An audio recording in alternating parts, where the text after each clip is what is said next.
So before starting with the failover, now everybody knows what is failover. Failover means it's like we are doing redundancy between the between the boxes. Like, if one fails, the another one takes over. This is the diagrammatic representation. So I'm just taking this. Okay, I've not made the slide for this.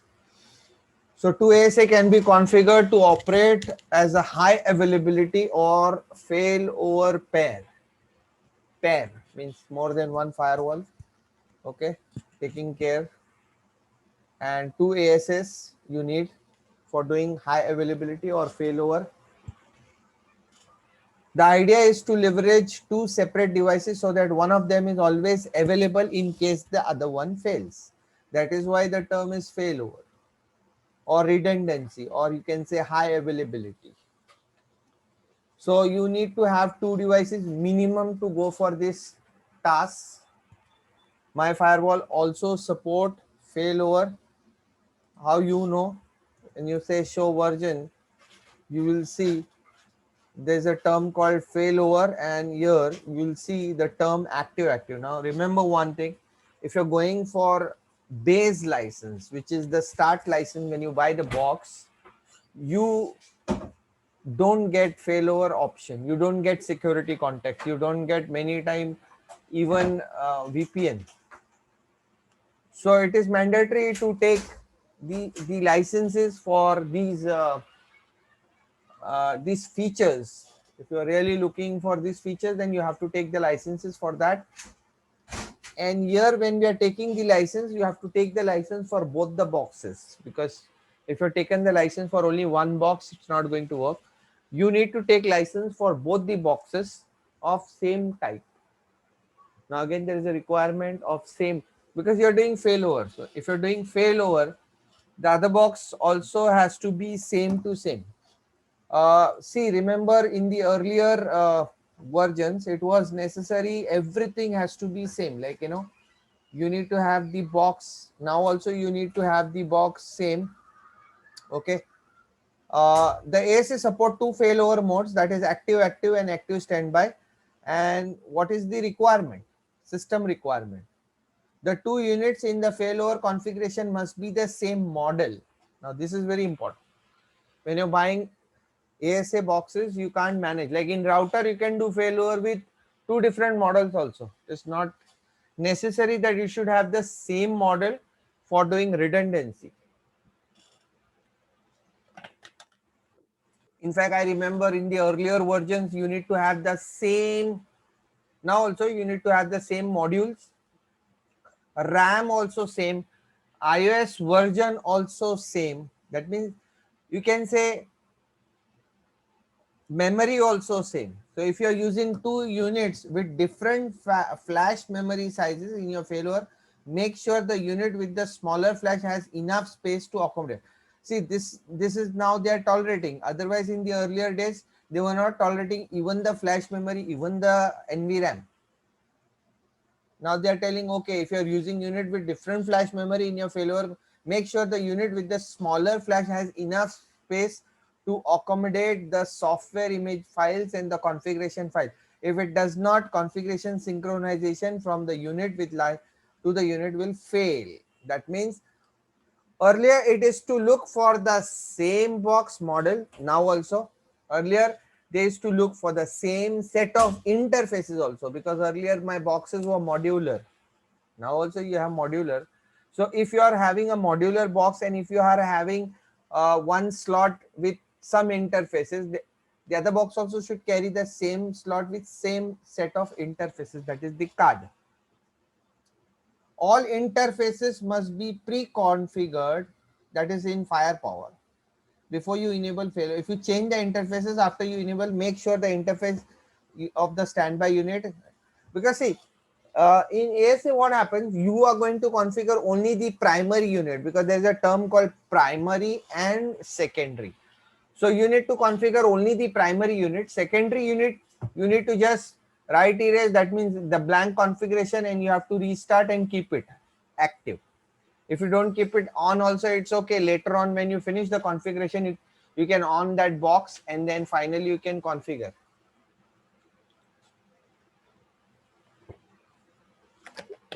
So it is important to know that in failover, what is the current requirement, because I thought they might have changed, because this is a older this thing book which carries different requirement, but no, only except for the memory everything is same. So the system requirement is very important to understand. What is the system requirement? That is the hardware requirement. Okay, it has to be the same model, have the same number and type of interfaces. Same number and type of interfaces. Same number means here you are having 8 interfaces, there also you should have 8 interfaces. Here you are having, okay, here you are having gig interface, there also you should have gig interface. So you keep in mind everything has to be same to same, have the same module, same iOS version, everything has to be same. If you're doing a failover configuration with single mode that we saw last time, single mode and multiple mode. So if it is in single mode, both the box should be in the single mode. If it is in multiple mode, both the box should be in the multiple mode.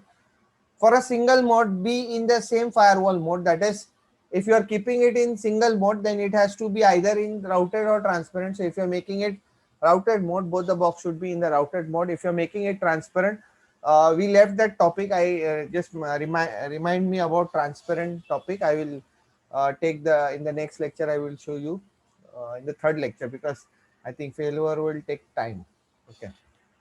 So if you are making one box routed, because I told you there are two modes, single and multiple, you have two firewall mode, context mode also two, single and multiple, and there are two firewall modes, routed and transparent, that is layer 3 and layer 2. So if you are keeping one box in routed mode, the other another firewall also should be in the routed mode. If you are keeping it in layer 2, another.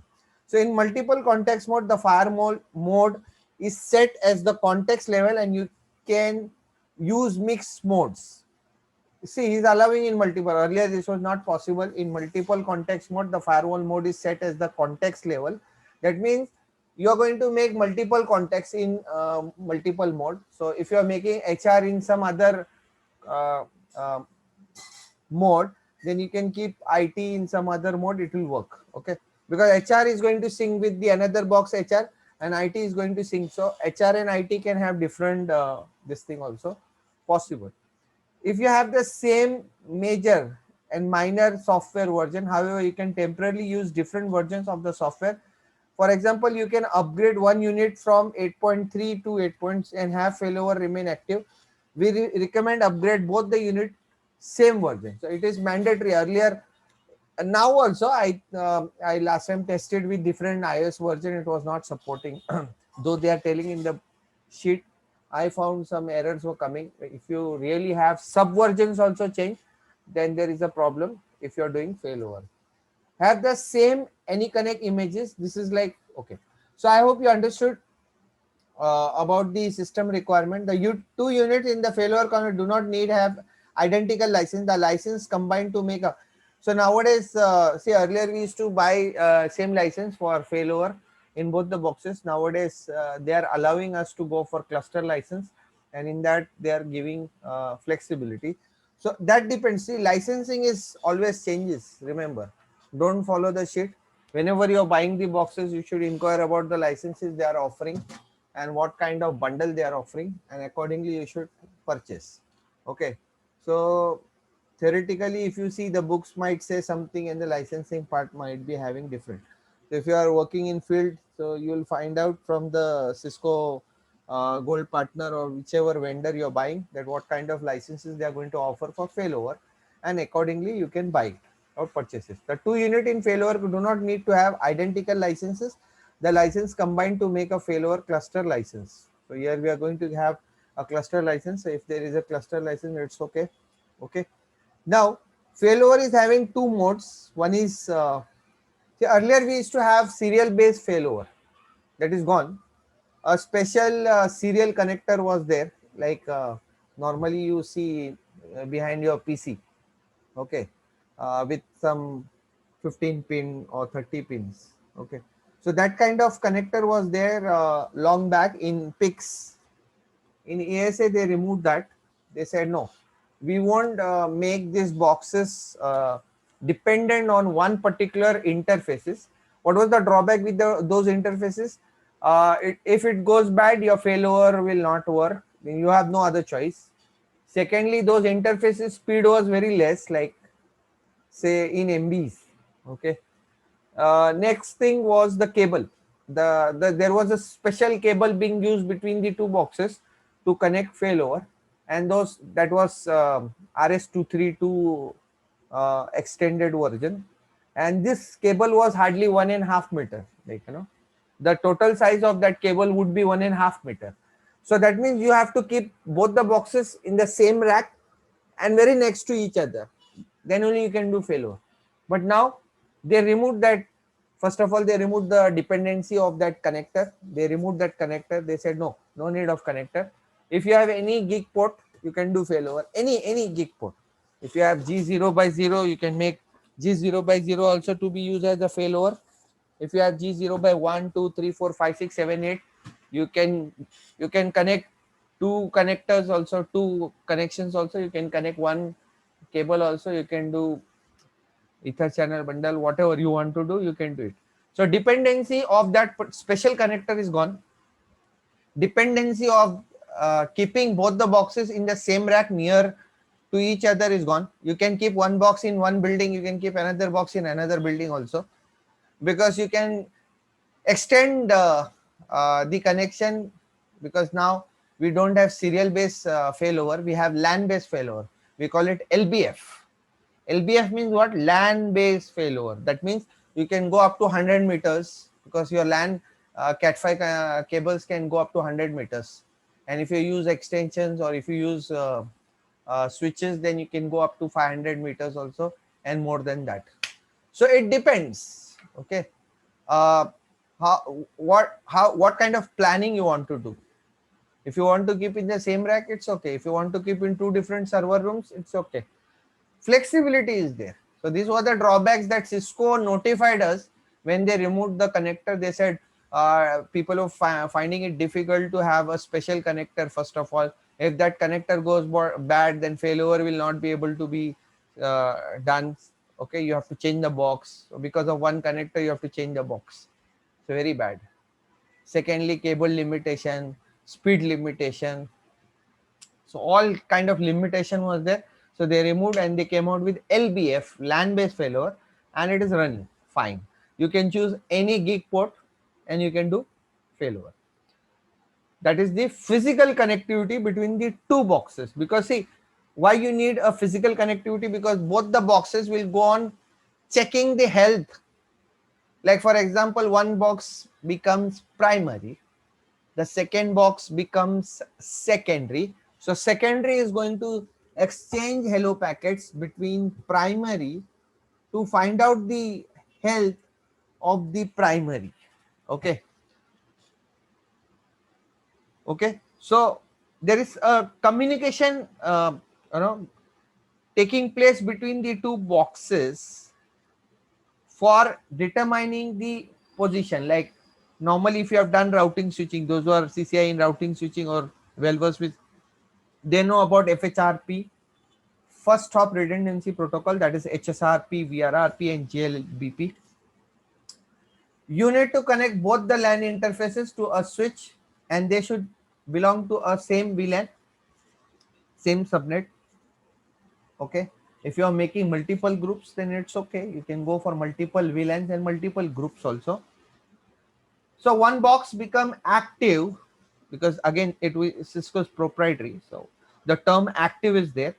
And the second term is what? Standby. So here also you have the term called active and standby. You can call it primary and secondary also. But the main terms are called active and standby. And the mode, failover mode is two modes are there, active and standby and active. Apart from this, both the failover mode also support stateful. Now this is a third one, or stateless.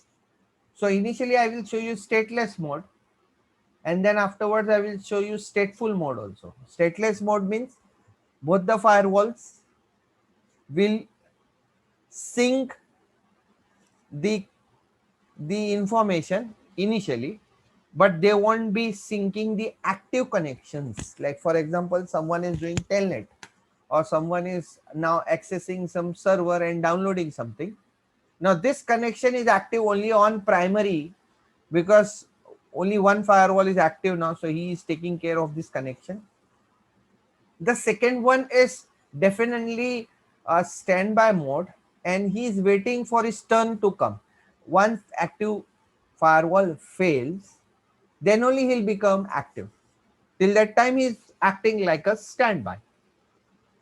Now, if anything happens to the primary firewall, my secondary firewall is going to come up after certain dead timer, or you can say hold timers, and he will definitely take over the position of the active after some seconds. But remember one thing, he is not going to take the active connection. That means all the active connection which was handled by ASA1, that is primary firewall, is going to get disconnected, because my boxes who is in active and standby mode is behaving stateless. Stateless means what? Not keeping the active connections synchronization between the active and standby. So there is a difficulty. Second firewall, no doubt, is going to become the active firewall in case of failure, because we are doing what? Failover. But he won't be able to understand, he won't be able to take over those active connections, because after few request timeout, my box is going to go down, so all his active connection is also going to go down. Because see, box goes down means he is not in a state to manage any connections. Might the interface fails, switch port fails, connectivity of internet fails, whatever. There might be many reasons for failover. So how the active connection is going to go? Like for example, if I'm doing some backup, if I'm taking a backup of my, say, hard disk for all my data, if I've taken the backup of say 3 months back, and then if I'm not doing the backup now and something happens to my hard disk, I'm going to lose all the information which I collected in these 3 months. So I need something, some kind of application, or some kind of uh, someone who should manually take the backup every week, so that if I lose my hard disk, at least 1 week information is gone, not 3 months information gone. So see, normally people do backup, but they always forget to do backup often. Like, no doubt in office and all, you have a team which continuously do backup. Okay. Or nowadays we have softwares which can automatically sync, automatically backup. Like we have WhatsApp messages getting uh, synchronized every night to the Google or MI cloud. So what happens? Anything happens to WhatsApp or crashes, WhatsApp crashes, or your mobile crashes, you can immediately get all those messages, important messages and contacts, because every night the synchronization take place. But suppose if I have switch off those synchronization facility with Google Cloud or MI Cloud, then you're going to lose all this information. So it is better you keep those setting on, so that whatever contacts you are adding, new contacts, whatever WhatsApp you are doing, it's already synced. So stateless is not good. It is better you should go for stateful. Now active standby also support stateful failover, and active also support stateful failover. Like for example, ASA1 is acting as an active firewall for HR context. We did last time HR context. And suppose ASA2 is become active for IT context. So HR traffic is going from ASA1 IT context traffic is going from ASA2. So ASA1 is handling HR context, ASA2 is handling IT context. But whatever active connections HR context is having in ASA1 is also being synced with ASA2, who is a standby unit for HR context, and vice versa. ASA1 is also acting as a standby unit for IT context. So both the connections are getting synced between ASA1 and ASA2 for HR and IT. So in case if ASA1 goes down, HR context can immediately join ASA2 for his active connection, and he can start sending the information. HR context LAN will never come to know that they got disconnected from ASA1 and got connected because of the stateful failover. It is really interesting to see these things practically, how it works. So I'm going to show you first stateless failover, then I'm going to show you stateful failover in both active standby and active active. So ASA support two failover modes. Remember that active failover and active standby failover. Each failover has its own method for determining and performing failover. Active standby failover, one unit is the active unit. It passes the traffic. That means whoever act as an active unit is going to pass the traffic. The second unit is going to act as a standby unit. That means he is not going to work at all until unless active unit goes down. So if active unit is working fine, standby unit is not going to do anything. He is going to work as a standby. Doing what? Simply sending hello messages to active unit. Hey guy, how are you? You're working fine? Active unit say, yes man, I'm working fine. So standby is okay, come on, do your work. I'm there as a standby unit. If anything happens, you let me know. So he's continuously sending those hello messages to the active unit, and whenever the failover occurs, the active unit immediately okay take over. Sorry, the standby unit takes over whenever anything happens to the active unit. Okay, but I told you, if they are behaving stateless, then uh, the the active connections will be lost. That means if someone is, example, if someone has done telnet, he will get disconnected from the server or from the router because he lost the active firewall, and he'll be getting connected to standby unit. Okay, so in an active failover configuration, both ASA can pass network traffic. This is the second mode. Okay, active standby can be used in both mode, single also and multiple context mode. You can use active standby failover for ASA in single also and multiple context mode. In an active failover, both ASA can pass network traffic, because the active standby is not a feasible solution, or you can say not a scalable solution.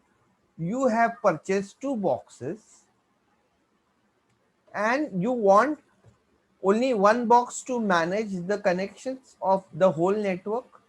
Doesn't make sense.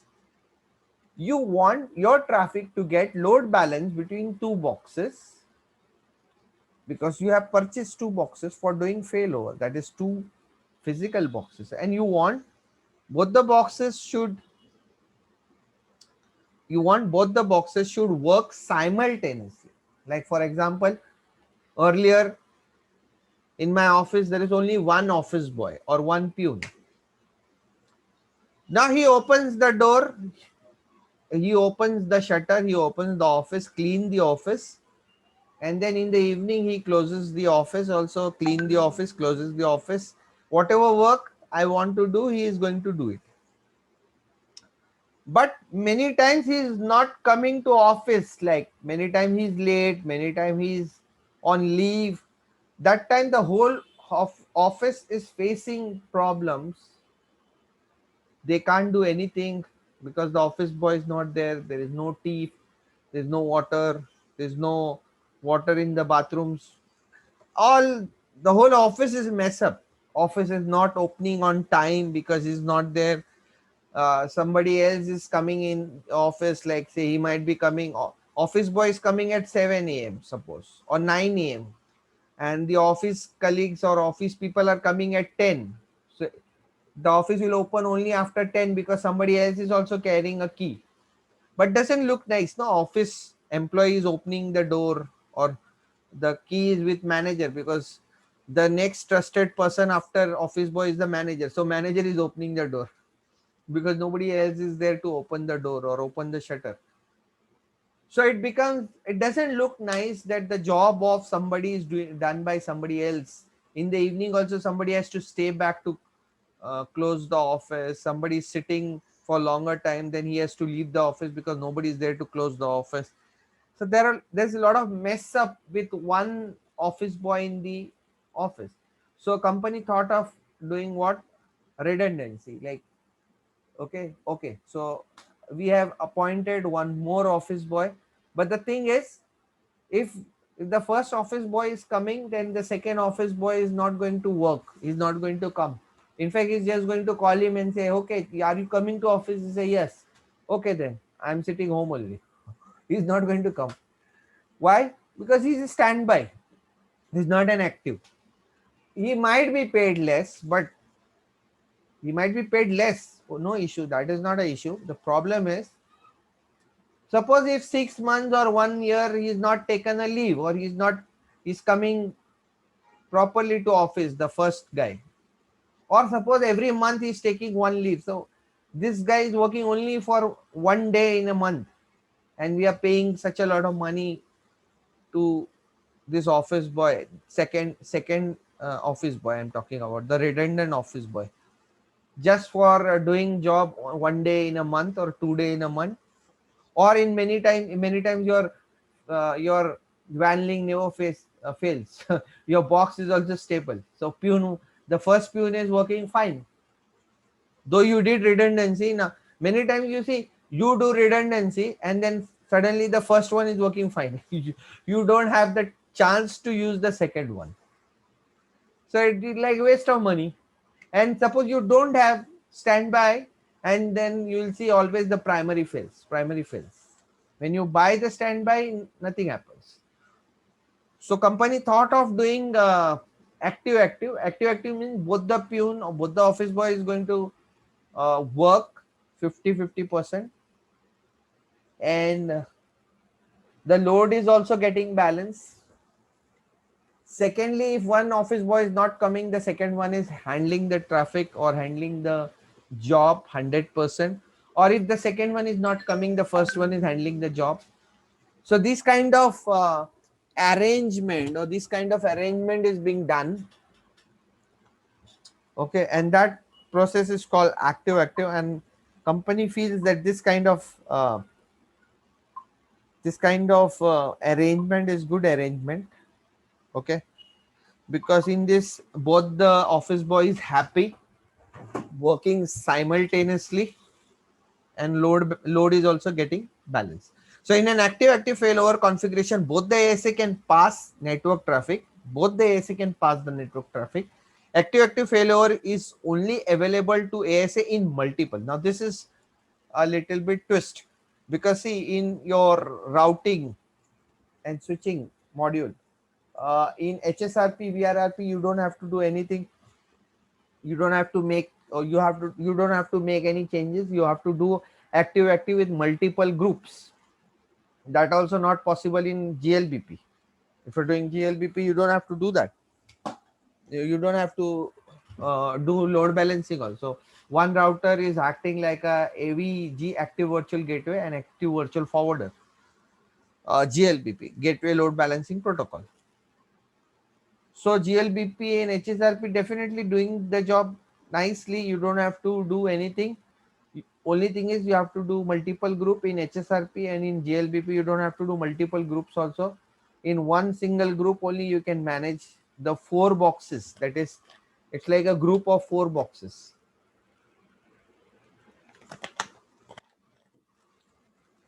So, but in ASA, in security, what happens? You have to In an active failover configuration, you have to convert your boxes into multiple context mode. In single mode, you can't run active. You can run active standby in both the modes, single also and multiple, but you can't run active in single mode. You have to convert your boxes into multiple context mode. You have to divide your boxes, you have to divide your ASA into two failover groups. A failover group is a simple, a logical group of one or more contexts. Like last time we did HR and IT context. Suppose you are telling me, sir, we are having four contexts: HR, IT, marketing, sales. So you can divide. HR and IT can be managed by ASA 1. Sales and marketing can be managed by ASA 2. You are telling me, no, sir, we are having five contexts. So two contexts can be managed by ASA 1, three contexts can be managed by ASA 2. You will be having two groups. Each group will have what? Context. Group 1 will have HR and IT context. Group 2 will have sales, marketing, and admin context, whatever. You are telling me we are having 6. You can divide them in 3, 3. You are telling me we are having 20 contexts. You can divide 10 contexts with group 1, 10 contexts with group 2. You are telling me I am having 15 contexts. So no problem. You can have 8 contexts in one group. You can have 7 contexts in another group. It is not necessary that you equally divide the contexts. If you think you can keep 10 contexts with one and 5 contexts with another box, your wish. But definitely you will be having two groups, two failover groups, and each failover groups will carry some context. If you have only two contexts, you can divide them into one context and accordingly. A failover group is simply a logical group of one or more security contexts. A group is assigned to be active. See now, again, the group is going to be active in ASA 1, and that same group will be standby in ASA 2 in active. Group 2 will be active in ASA 2, and that same group is going to be active on ASA 1. So let me show you the diagram so that you will be able to understand what exactly happens. You can see there are two boxes if in active standby, and one box is acting like a primary unit. You have to decide which box is primary. You, in fact, in industry we tag those units with primary and secondary. Labeling is done so that no confusion is there. Okay, always remember, if you are doing active standby, all the configuration has to be done on active unit. Just because I do voice and all, I remember I have to tell you that call manager, if you are doing call manager in voice over IP, you have a publisher and subscriber. We do all the configuration on publisher, not on subscriber, and publisher is going to sync all those configuration to their subscriber. Same way, in active failover, what happens? All your configuration is done on primary unit, and primary unit is going to manage all the configuration, and he's going to sync it with all the configuration will be synced with secondary unit. Okay, you don't need to do separate configuration on both the boxes. But remember, if you try to do any configuration on secondary unit, is going to tell you, boss, don't do here, go and do on primary will give it to me. If you come and do configuration on me, there is no chance that I'm going to give it to primary. So, Manawa, a quick question. So it's what you are saying right now. Is it like staking? Just to confirm, is it like staking? When you stake switches, the primary one, and then when you add another switches to the stack, it adapts all those configs Yeah, down to other. kind of thing. Everything has to be done on primary. Primary is going to sync it to the secondary. Like suppose you make one policy, active standby, I'm telling you, make one Okay. policy, a simple statement, access list, permit ICMP. Immediately the box is going to sync it with the secondary unit. He will say, Okay. boss, my administrator just now allowed ICMP for so and so traffic, so please better you also know. So he'll say, okay. But if you do it, that configuration by mistake on secondary unit, Your secondary unit is going to give you a warning that, say, boss, I am a secondary unit, don't do the configuration here, because I may not assure you that I'm going to sync it with the primary, because that job is done by primary unit. So better you do it on primary. That is why we always put a tag on primary outside also. And definitely Okay. inside So, also, we always have that. We have to find out whether this is the primary unit or secondary unit. Okay. okay. So hence the boxes need to match. I didn't get you. Hello. Sorry. I'm saying so hence the reason why the boxes need to match. Yeah, correct, correct. Okay. All right. Everything has Thank to you. be same. All the interfaces, the memory, chip, everything, IS version also. Because many time what Okay. happen if you're doing something in IS version 8.3. Now 8.3 suppose is having a different way of doing that. So that time if it is syncing with the another box, it is not going to sync. First of all, it will not going to accept the failover. You'll get error messages. I told you, I tried with different version. It's slight different version in actual boxes also, and in Eve also, it will not going to work. Failure.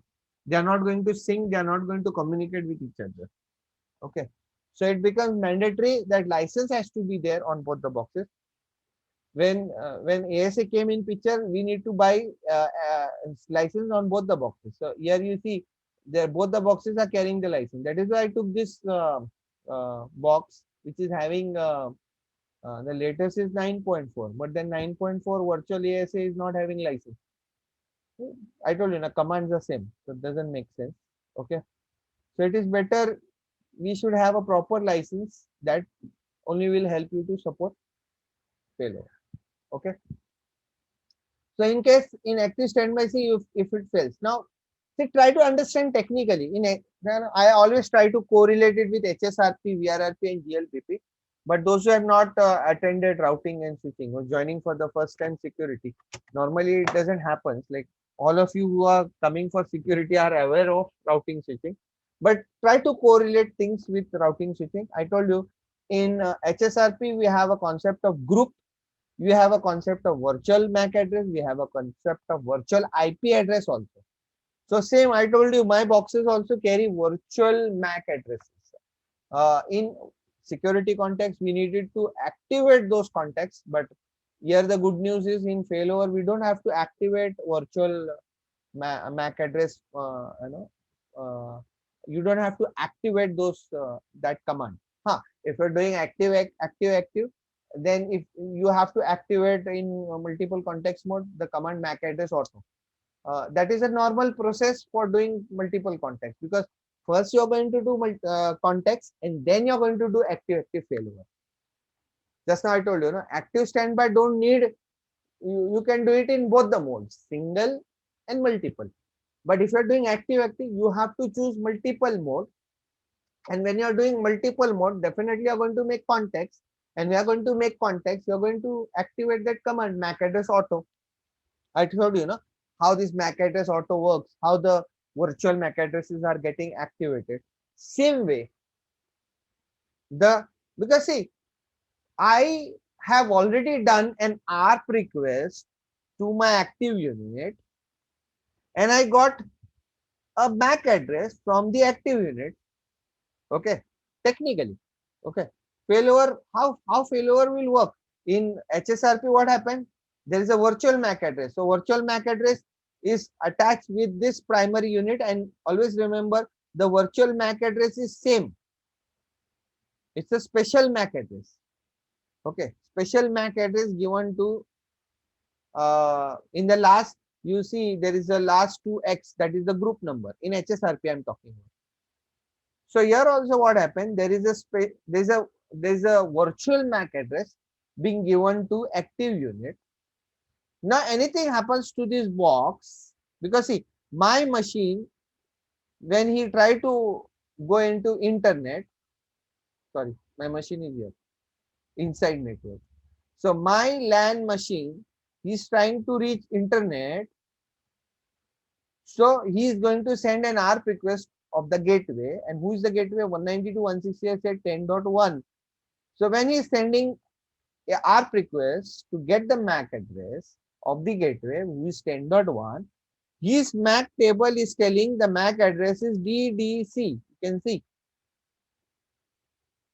Okay, 1 DDC.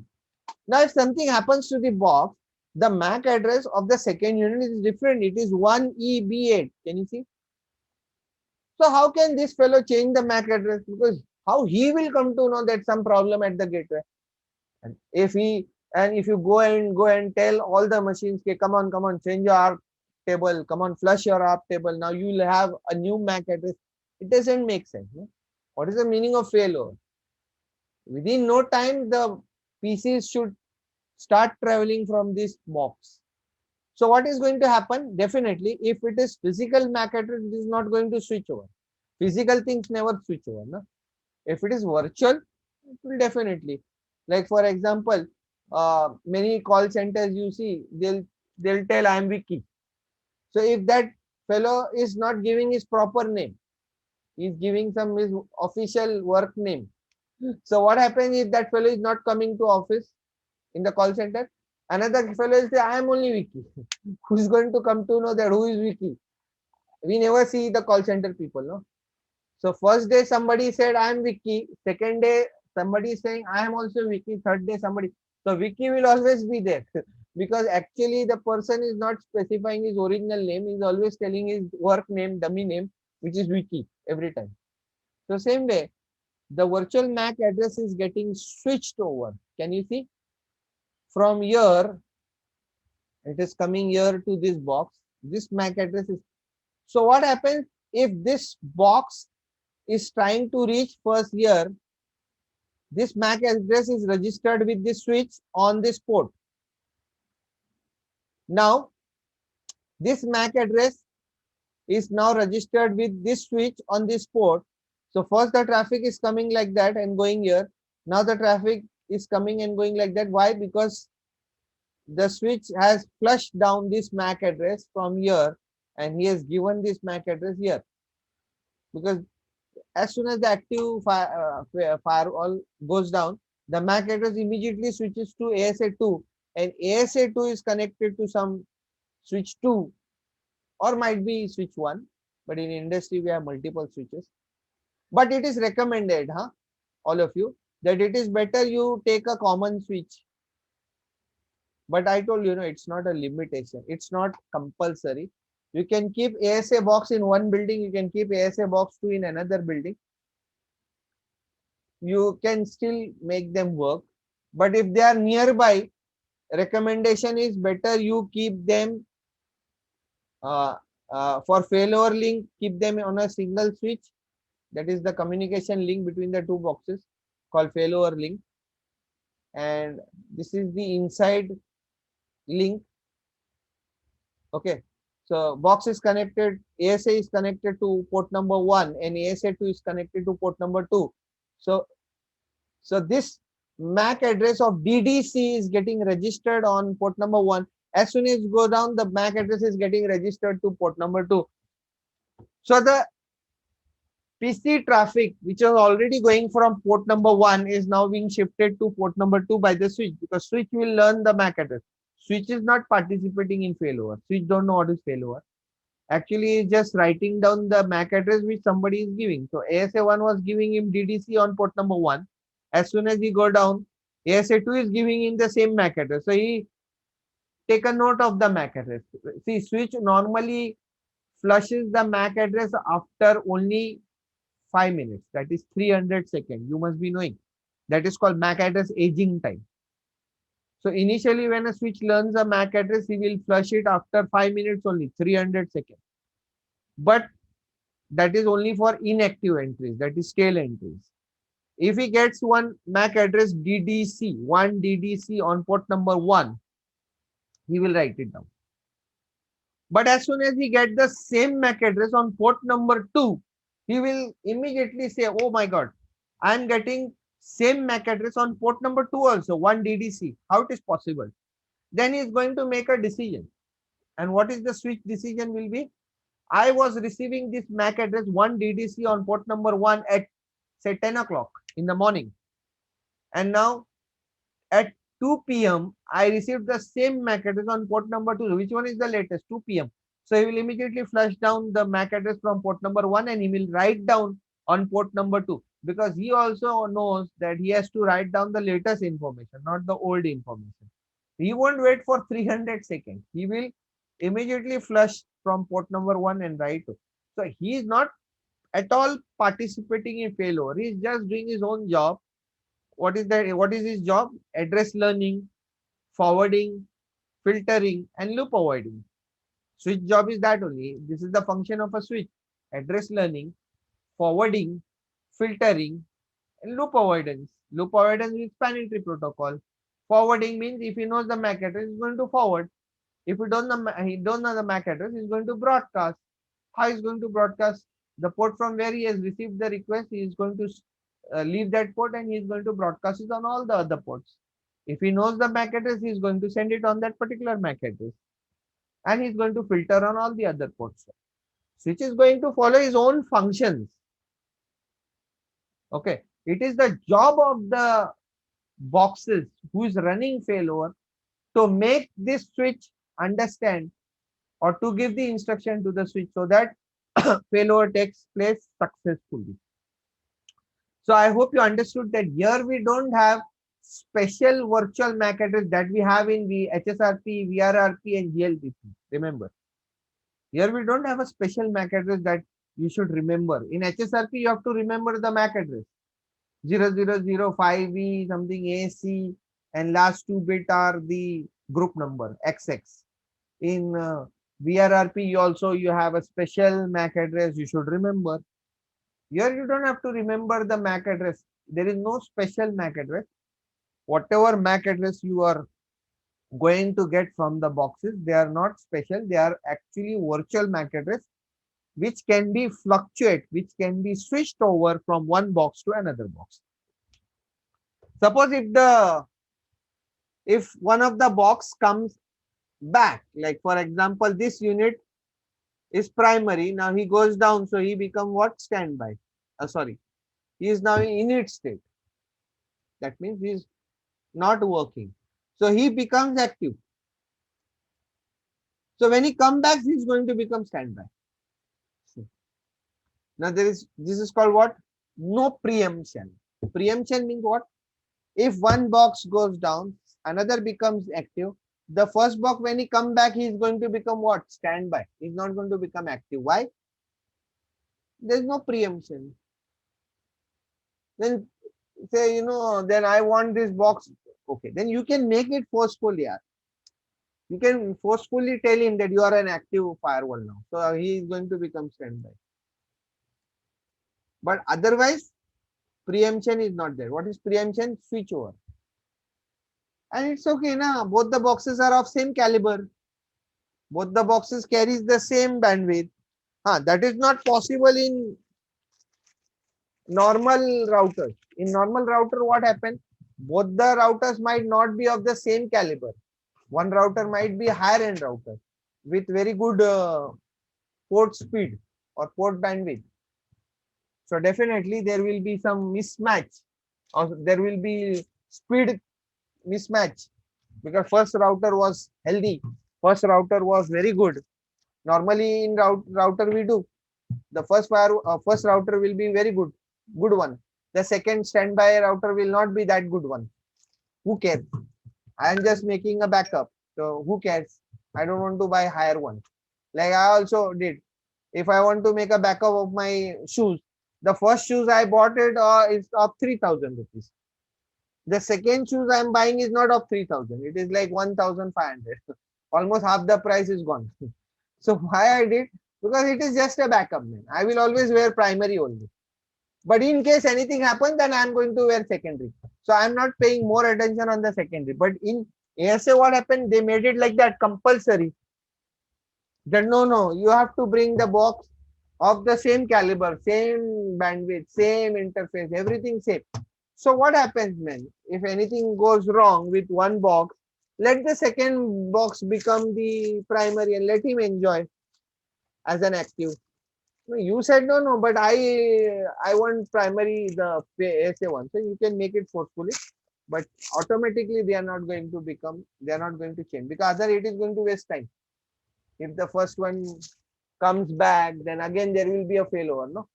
second will come down, and then the first will come up. So a lot of this thing.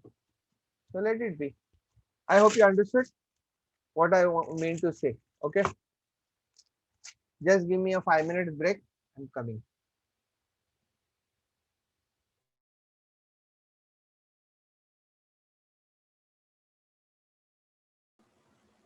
So when two ASs are configured to operate in active-active failover mode, they still alternate their role so that one unit is active and one is in standby. However, the active standby combination is carried out on a per failover group basis, with each running failover group containing multiple.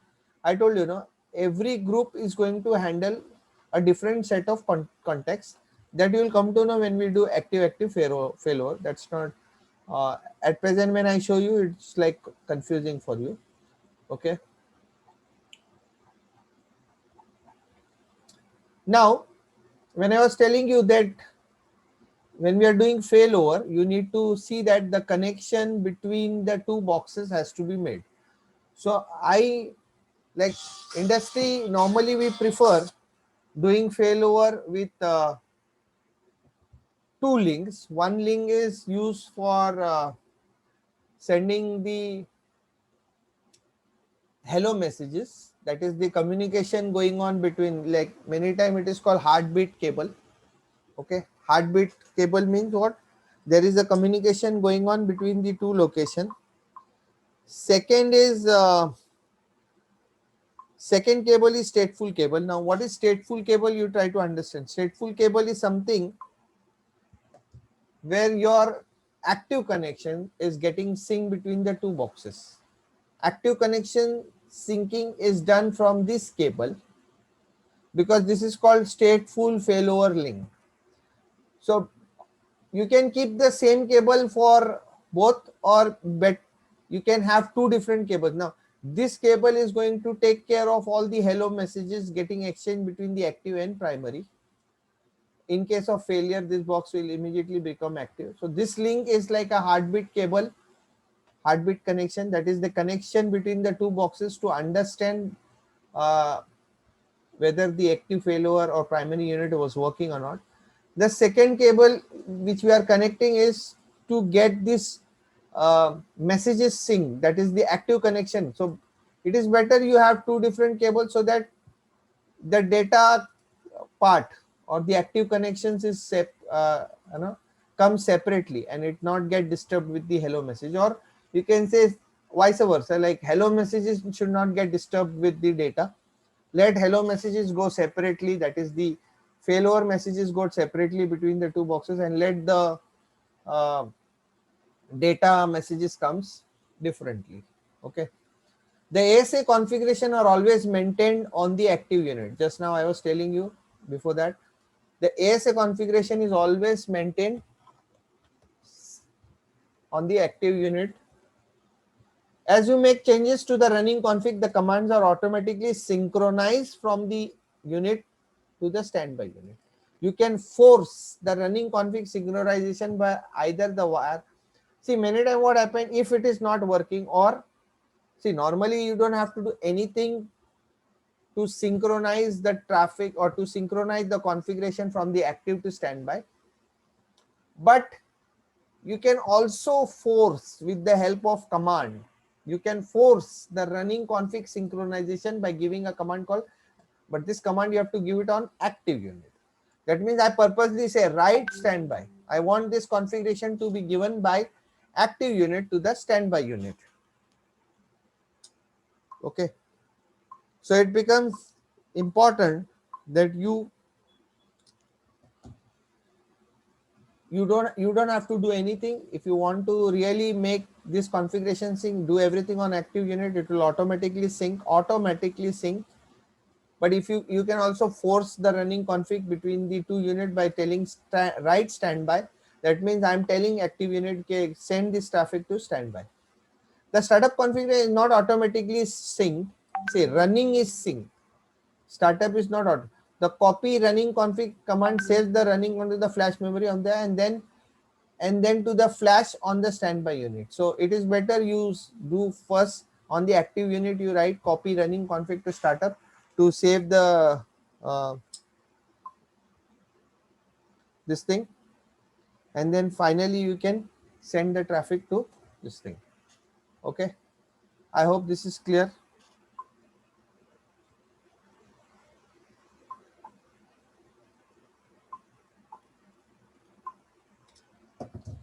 The startup config, however, is not automatically sync the copy. Each ASA maintains its own flash file system, but the files are not replicated between the unit.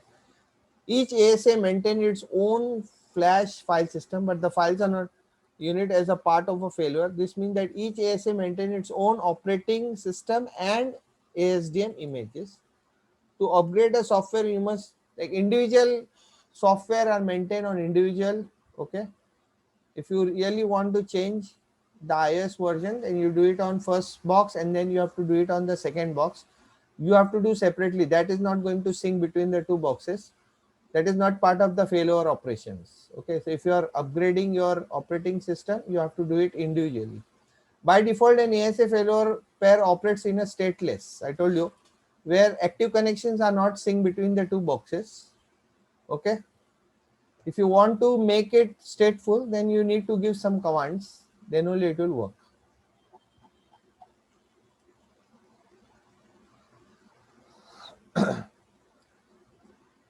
In active failover configuration, both the ASA can pass network traffic. Active failover is only available in multiple context one.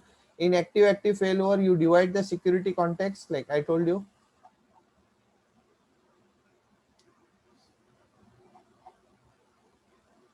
The following information is communicated over the failover link, the unit state. I told you there are two types of link you are going to connect. One is failover link data, okay, and the second is stateful failover link. So what exactly is this failover link data carries? The unit state, that is whether the box is active or standby, the hello messages, that is keep alive, network link status, MAC address exchange of the two boxes, configuration, replication, and synchronization. So these are the very important things you should know. What are the things getting exchanged, or what are the things being exchanged on the failover link. Failover link means, I told you there are two links. One is failover link and one is stateful failover link. Stateful failover link is going to carry the active connection, and failover link data is going to carry keep alive messages, network link stated, MAC address, everything. You can use unused data interface, that is physical, sub interface, redundant, or ether channel as a failover link. Which link you are going to make use? You can use physical, you can use sub interface, you can use redundant or ether channel, anything. But it should be unused. That means you cannot make use of E0 that is facing outside or E1 that is facing inside. If you see the diagram, I'm not using E0 or E1 or E2 because E0 is being used by outside, E1 is being used by inside, and E2 is being used by DMZ.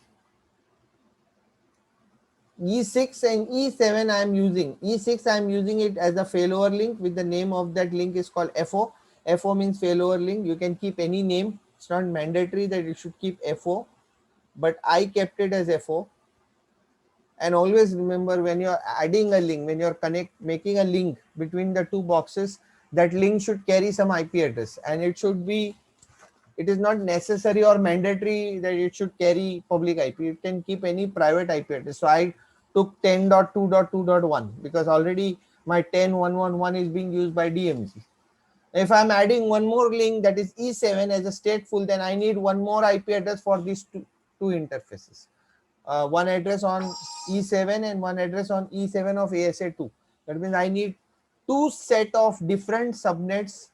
So 10.1.1.1 is used by DMZ, 192.168.10.1 is used by inside, and outside is 20, and E6 is used for failover, and E7 is used for stateful failover. So both of them will have some IP address. So I have not mentioned here. So there might be some IP address here also.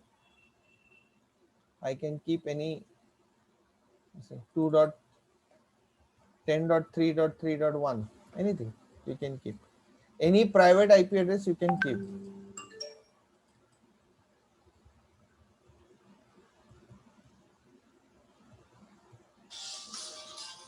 Okay, and here the same you can keep it for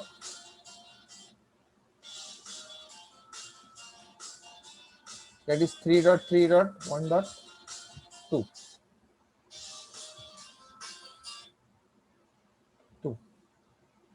So 10.3.3.1, 10.3.3.2 as a stateful IP address, 10.2.2.1 for failover, like that.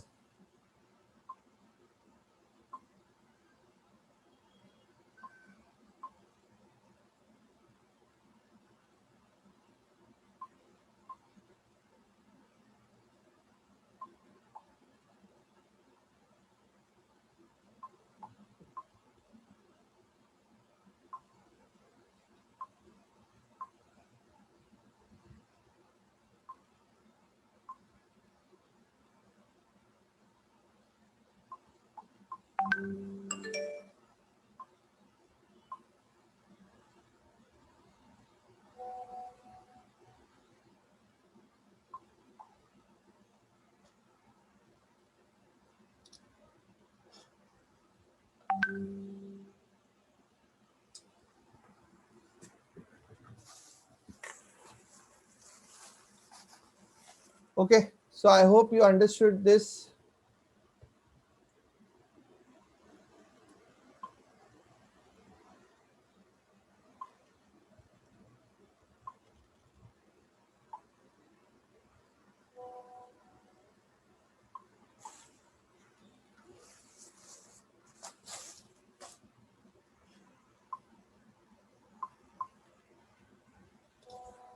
So you are not going to mess up with the existing interface. You are going to keep these interfaces separate. Next is 5506X. You cannot use the management as a failover. You must see these are the models which are not supporting management interface as the failover link. You must use a data interface. That means ASA boxes also carry management interface. So there is in some models it is possible that you can use management interface as a failover link, but it's telling in these models you can't use management interface, and it is better. I never seen in the industry somebody is using management interface as a failover link, because nowadays we don't have crunch of interfaces. So there are a lot of interfaces available. You can make use of any interface as a failover link. Better not to use management interface. 5585 do not use the management, even though it can be used as a data interface. It does not support the necessary performance. So one thing is clear in this, that you can make use of any interfaces. Like in our case, we are using in our case we are using E6 and E7, which is available, but we are not using management interface, though it is available, because management interface in our boxes are not considered as a data interface. It is purely meant for out of band um, management box. Okay, we have in band and we have out of band. So it's a dedicated interface to enter into the box only through management. Like router, we don't have specific interface, only until unless you make one interface as a management interface by dedicating it. Otherwise in router we don't have separate interface for managing. From any interface you can enter, serial also, gigabit is also faster than. But in ASA you have dedicated management interface, can be used for management of the ASA boxes. But please don't use it as a don't use it as a failover link, because it is not considered as a data interface. For failover link you need to have a data interface which support data traffic, especially for stateful failover. So for a redundant interface used as a failover link, see the following benefits. For when a failover unit boots up, it alternates between the member to take active unit. If a failure stop receiving keep alive message. Okay, now what is member interfaces? Member interface means, like I'll tell you one example. I told you an example of two office boy. One office boy is the primary and the another office boy is the secondary. Okay, so this fellow is primary, who comes to office daily, and he is a senior peon. or senior office boy. This is the backup, or you can say junior office boy.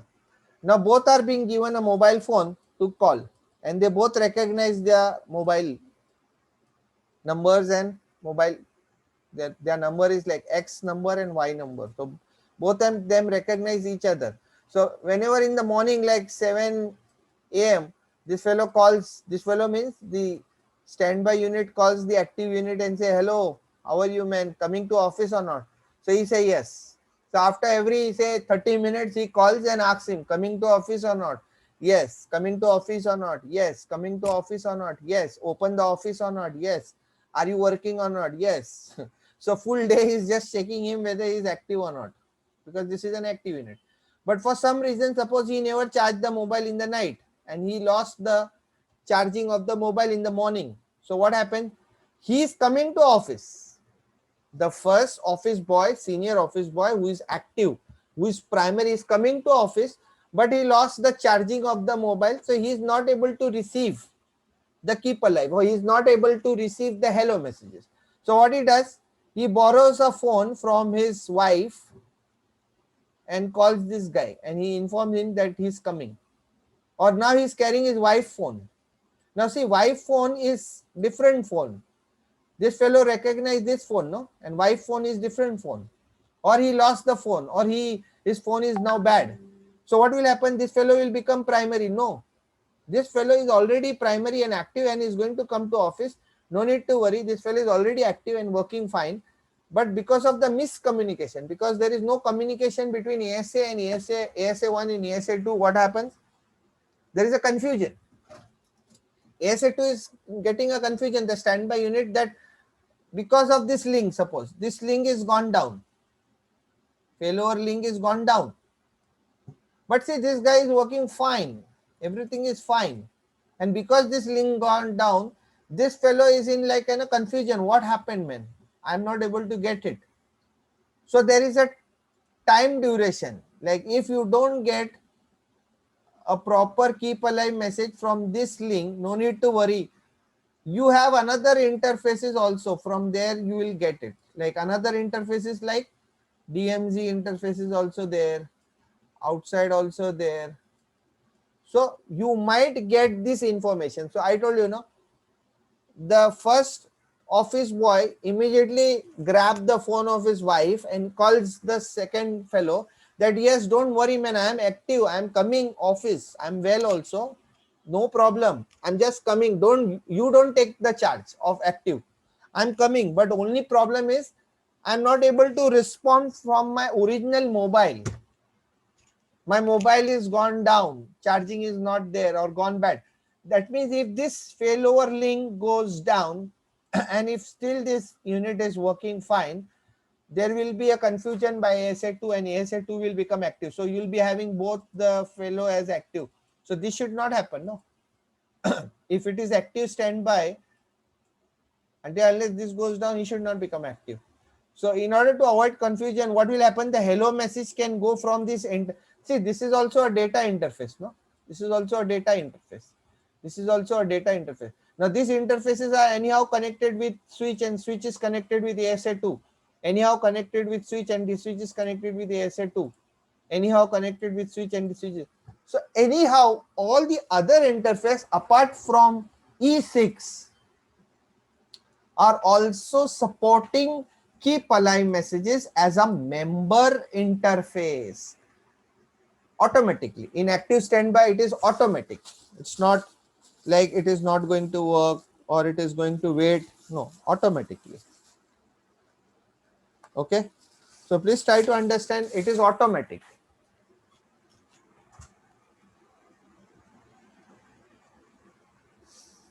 So whenever a failover unit boots up, okay,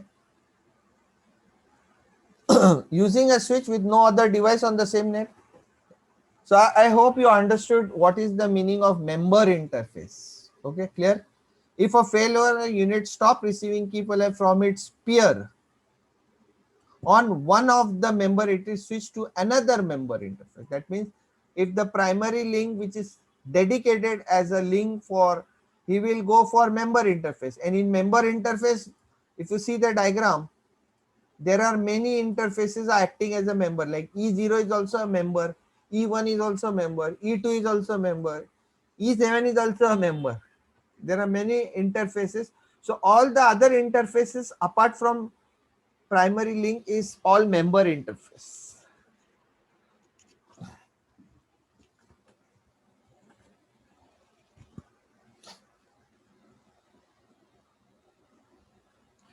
To use stateful failover, you must configure a stateful failover link, also known as state to pass connection state information. Sharing a failover link is the best way to conserve interface. However, you must consider a dedicated interface. See, sharing can be done. Sharing can be done with the stateful and the primary link, but the problem is you must consider array for the state link and failover. If you have a large configuration and high traffic, so it is better you follow the instructions. Cisco is telling don't mix up both the links. Better you keep two interfaces or two links separately for sending the hello messages and active connections.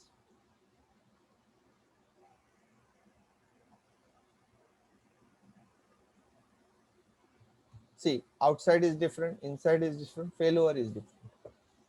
If a single switch or setup are used to connect both failover and data, see, it is like recommendation. Again, scenario one is saying it's not good, not recommended. All are on one switch. So if this switch goes down, everything is gone. So they said it is better you keep two switch with trunking enabled. Okay, don't keep everything on one switch. If one switch goes down, because see, there is a possibility that there might be a third switch. So if anything happens to this link, at least my connectivity is still there. Normally, it is advisable that you keep inside outside on one switch and failover link on another switch. See, I was telling this is the recommended scenario. Don't do this way, because in this again there is a trunk link between them. So what will happen if this link goes down? So what is the recommendation? Don't mix up. You keep a dedicated switch for failover link. Inside outside you do it on one switch.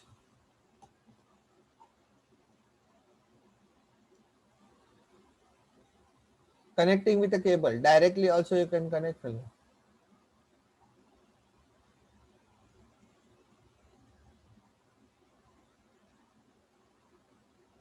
See, there are many scenarios they are showing.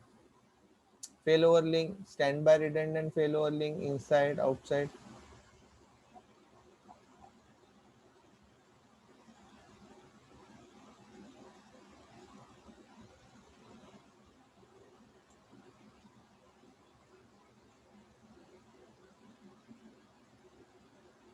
Okay.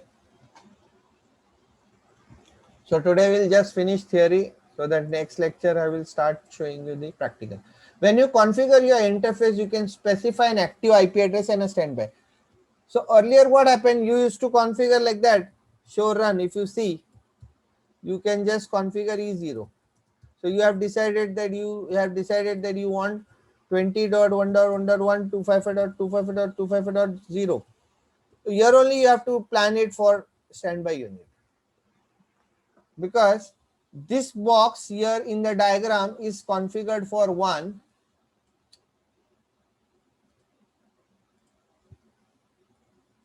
This is 5. So this will be like 2. So 1, and that is why purposely I made it 5.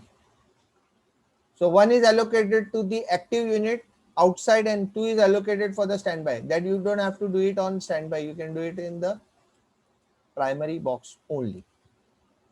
No shut. Name if outside. Same you can do for E1 also. 192.168.10.1 255.255.255.0. So standby now you have to remove from the PC this IP, where it will conflict. So now PC IP you will keep it what? Here you don't need subnet mask. So the primary unit is 1, the secondary unit is 2. 10.1.1 255.255.255.0 and standby unit is 10.1.1.2. No shut name if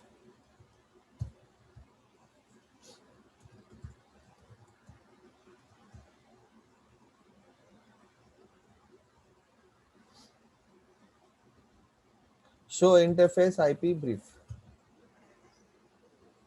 E0 is 1, E1 is 192.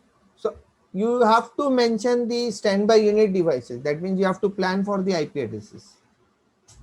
So see 10.1, 10.2, 20.1, 20.2, 10.2.2.1, 10.2.2.2, 10.1.1.1, 10.1.1.2. So this now cannot be 10.1.1.1 or 2. This has to be like 10. Already 1 and 2 is given to this. So server will be 10. 10.10 and 10.1.1.10 because 1 and 2 is given for DM. That is why I changed the IP address of router also.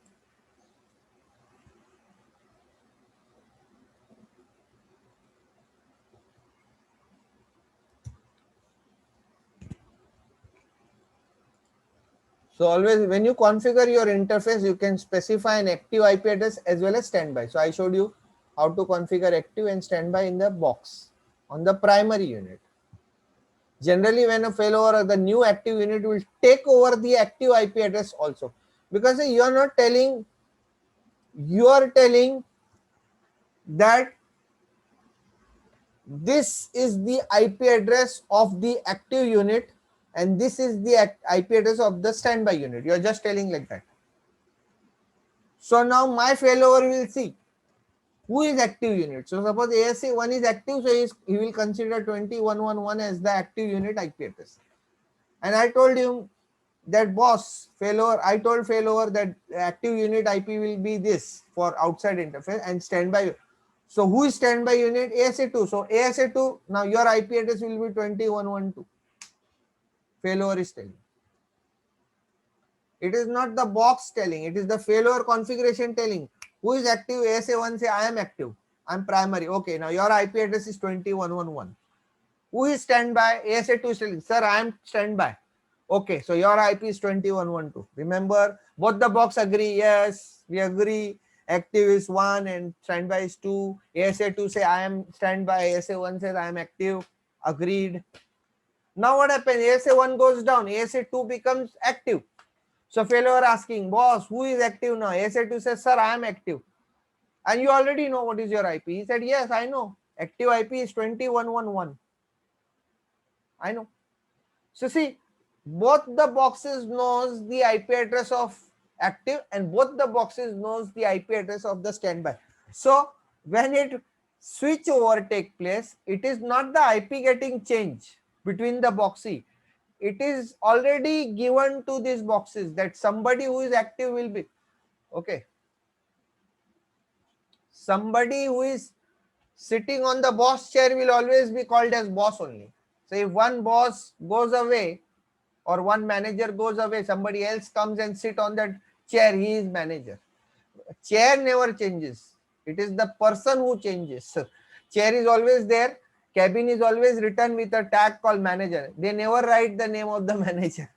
They always keep the tag manager.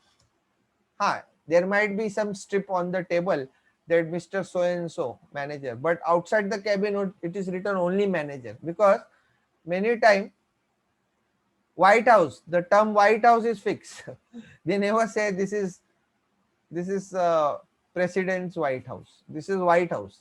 Anybody who is president is going to stay here. So if one person is president, he is going to stay. So same way, active unit will always be called as 2111, whether he is ASA1 or ASA2. Standby unit will be always called 2112, whether it is ASA2 or ASA1. So it is the role which tells that this is your IP address.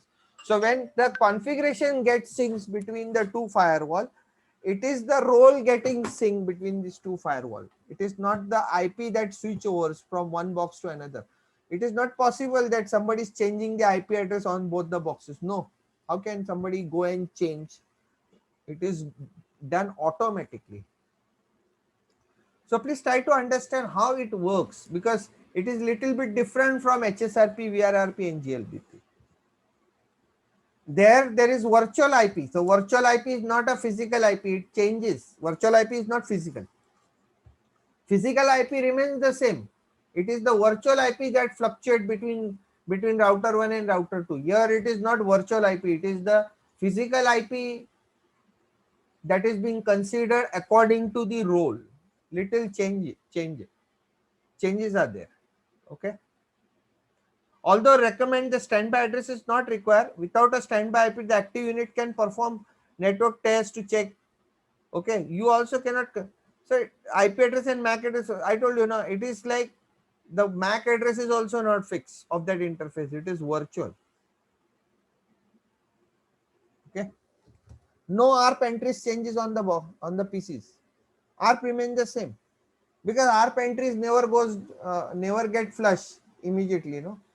Somebody has to clear it out, or it has a timeout. Say 4 hours is the timeout for clearing the ARP entries approximately. So who's going to wait till 4 hours for that old ARP to go and the new ARP to come? That is why they made it like that.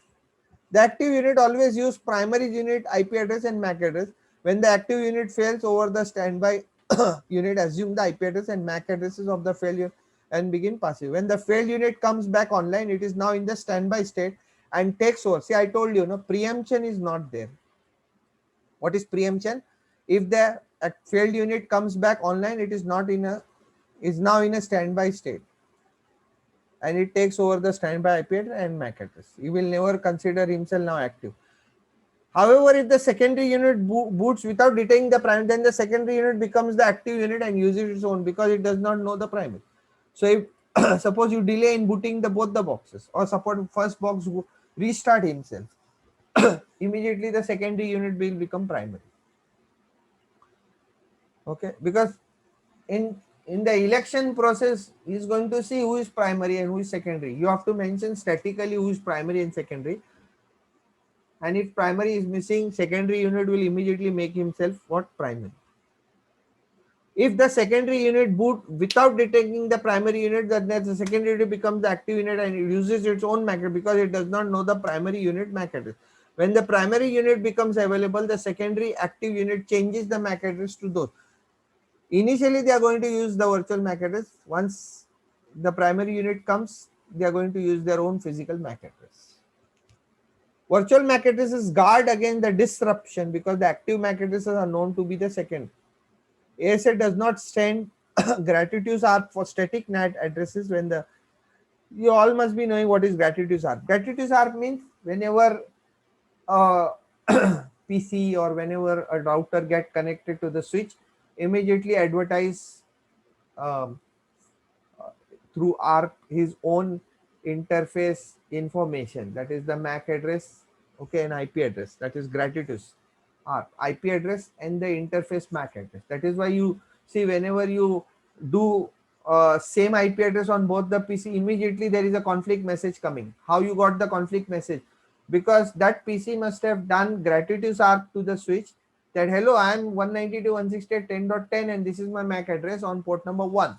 And again you did the same thing, you did the static IP of second machine also 10.10. So that fellow also happily advertised, hello, I am also 192.168.10.10, I am on port 2 and this is my MAC address. So switch get confused, oh my god, both the PCs are getting the same IP address, this is a conflict, man. So immediately you get a message because of the gratuitous ARP. Switch come to know that both the fellows are carrying the same IP address, but different MAC address and different port also altogether. So he immediately informed that there is a conflict, boss. ASA does not send gratuitous ARP for study, because see, they are using virtual MAC address, so there is no chance of gratuitous ARP. Let not the switch come to know about this IP and this MAC address, otherwise he'll get confused. I told you, MAC address gets switch over as soon as the box goes down, he automatically leave that MAC address. The primary unit in active, the primary unit always automatically generate active and standby MAC address for all the interface in the fail group 1. Each unit uses the active IP address and MAC address. That I will show you practically also. You don't need to get confused now. In active, I told you, you have to use this MAC address auto command. The ASA has multiple methods to configure virtual. We recommend using only one method. If you set the MAC address using multiple method, the MAC address used depends on the, okay. So it is better you keep same. Manual method include interface mode, MAC address command, the failover MAC address command for active. So when you're doing active failover, you have to manually set it with MAC address auto. Okay. In multiple contexts, you can configure the ASA to generate virtual active and standby MAC address automatically for shared. And this assignment are synced with the unit MAC address auto command. Okay. So it is better in active you go for MAC address auto command, because see, context configuration is different, failover is different. First you have to do context. That is why I took that topic first, because I know if I teach you failover first, you will not come to an active failover, because you should understand first context, how context is configured, and then you should go for active failover. Because I told you in active failover, it is mandatory that you should go for context. So MAC address auto is a configuration of context, nothing to do with failover.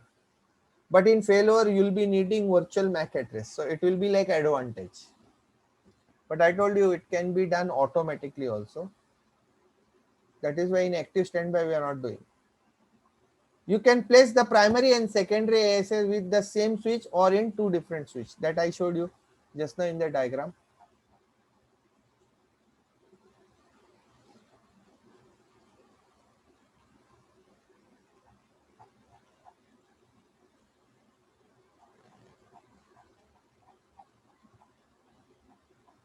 If you want, I'll share you with this sheet specifically on failover.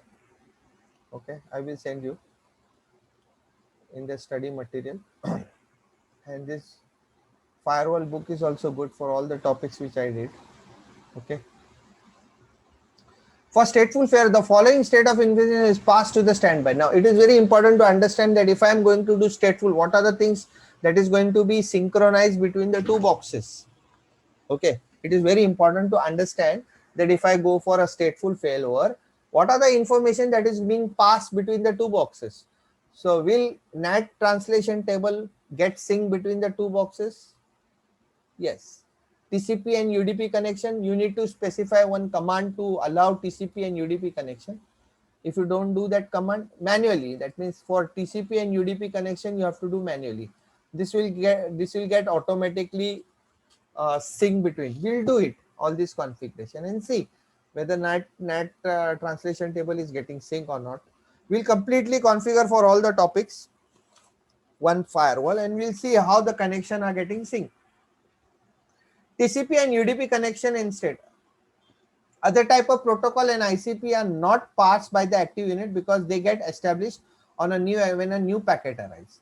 HTTP connection table, unless you enable TCP and UDP connections, in that HTTP connection has to be specifically enabled. So we need to do some command to activate HTTP connection for TCP in TCP category. Other TCP connection you don't have to enable. HTTP connection table, unless you enable HTTP replication, the HTTP connection, so if HTTP replication is enabled, by default the ASA does not replicate HTTP session information when stateful failure is enabled. We suggest that you enable HTTP replication. Yes, we have to do this. I told you we need to do this command in active failover. ARP table, it is mandatory, no? Because every machine has already taken one ARP table with him, and my firewall also carries an ARP table. So ARP table of firewall has to get synced, because he should, my ASA1 knows who is router, who is switch, all other details he knows on various interfaces. So whatever ARP information ASA1 is having, he should always sync it to the other ASA also. The layer 2 bridge table, ISAC KMP and IPsec security association table, and this is something I don't know, GTP and PDP connection. SIP signaling session, this is related to voice. SIP signaling session initiation protocol. ICMP connections. Okay, ICMP connection is enabled only if the respective interface is assigned to an asymmetric group, routing group. Static and dynamic routing tables. Stateful failover participate in dynamic route like OSP. So route that are learned through dynamic routing on the active unit are maintained. I told you, a stateful unit can be done in active standby also and active active. In active active, you need to have the box configured for context. In context, dynamic routing protocol is not supported, but active standby dynamic routing protocol is supported. So you can have protocols syncing with each other. We'll see that practically, no worry. DHCP server addresses are not replicated. Now this is very important. Something is not getting replicated. DHCP address leases are not replicated. However, DHCP server configured and an interface send a ping to make sure address is not being used before granting the address. Already, if you have configured your box with DHCP, lease are not replicated. Lease time. Okay, lease is like, for how many days it is going to stay back. Cisco IP. So what happens if one box fail? Immediately, if somebody loses the IP, you can immediately get it from the second box. No? That is not a big harm. Immediately IP address, subnet mask, everything, he will get it. So no. Until unless that machine get restarted, like box got down and the machine got restarted, the second box is going to offer him. Cisco IP soft phone, if a failure occurs during active, the call remains active because the call session state is, when the call is started, the IP soft phone client loses connection with this. Now see, this box is having connection with the call manager, and if both the phones are communicating, now always remember, this is the call manager. So initially the phone is going to ask that I am 2001, I am looking for 3001. So my call manager comes in picture and he send the ringtone to this. He gets a dial tone, he gets the ringtone. This is voice, I know voice. I teaches NA and NP collaboration. So this is a call manager who is receiving the call, sending it to 3001. Now what happens once the call is connected? I don't want this. This is what? RTP. Now if the call manager shut down also, still the call is running smoothly. There is no problem. Call manager is gone. The whole brain is gone. Still the call is working. But suppose this guy wants to make a conference call with the third one.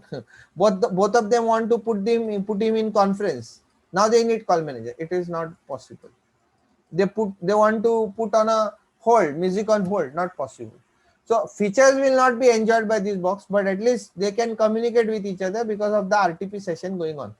So he's telling what? Cisco IP soft phone session. If a failure occurs during an active Cisco IP active call is there and something happens to the firewall, that means loses the connectivity with the call manager. Still, suppose if the failure doesn't occur, then he will lose the connection with the call manager after the call gets disconnected, not in the during the call.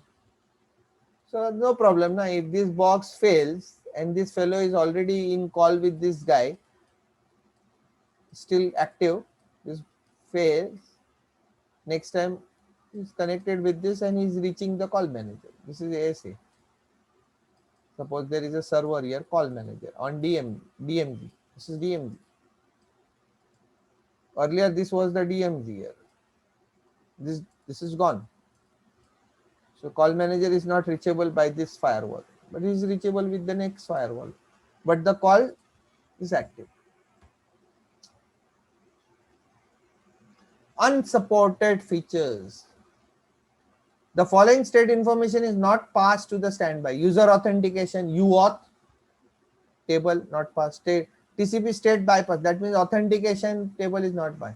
TCP. Suppose if there is some problem with the there is a timeout or disconnection, then again the user has to authenticate himself with the next box, because that is not going to sync between two boxes. Authentication criteria is not getting sync between two boxes. TCP state bypass connection. This is one of the multicast routing, smart tunnels, port forwarding plugin, and all those stuff. This is not supported. Java applet, IPv6 clientless, or any connect session, Citrix authentication. These are the something which is not supported. Okay. I hope this is like clear with you guys. I'm going to send you the earlier video of security context. I already gave you the notes of um, security context attached in the WhatsApp.